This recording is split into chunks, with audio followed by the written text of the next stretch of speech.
The very word secrecy is repugnant in a free and open society, and we are, as a people, inherently and historically opposed to secret societies, to secret oaths, and to secret proceedings.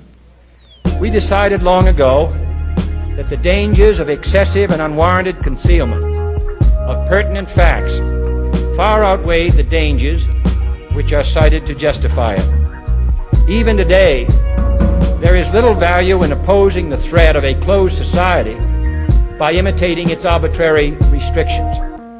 Even today, there is little value in ensuring the survival of our nation if our traditions do not survive with it. And there is very grave danger that an announced need for increased security will be seized upon by those anxious to expand its meaning to the very limits of official censorship and concealment. That I do not intend to permit to the extent that it's in my control. And no official of my administration, whether his rank is high or low, civilian or military, should interpret my words here tonight as an excuse to censor the news, to stifle dissent, to cover up our mistakes, or to withhold from the press and the public the facts they deserve to know.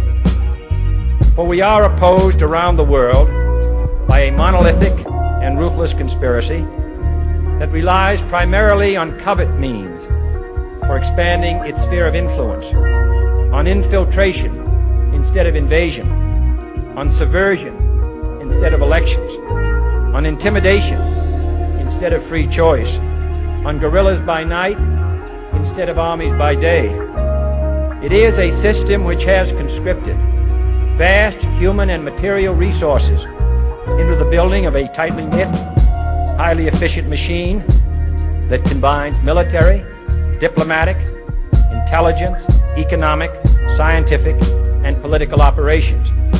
Its preparations are concealed, not published. Its mistakes are buried, not headlined. Its dissenters are silenced, not praised.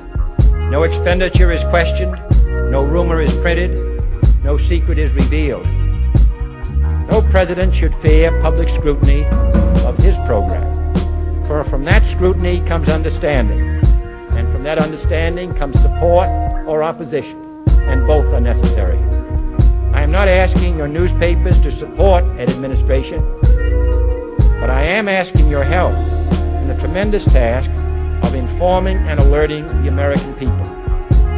For as a wise man once said, an error doesn't become a mistake until you refuse to correct it. We intend to accept full responsibility for our errors, and we expect you to point them out when we miss them. Without debate, without criticism, no administration and no country can succeed, and no republic can survive. That is why the Athenian lawmaker Solon decreed it a crime for any citizen to shrink from controversy, to reflect, to state our dangers and our opportunities, to indicate our crises and our choices, to lead, mold, educate, and sometimes even anger public opinion. This means greater coverage and analysis of international news, for it is no longer far away and foreign, but close at hand and local. It means greater attention to improved understanding of the news, as well as improved transmission. And it means, finally, that government at all levels must meet its obligation to provide you with the fullest possible information outside the narrowest limits of national security.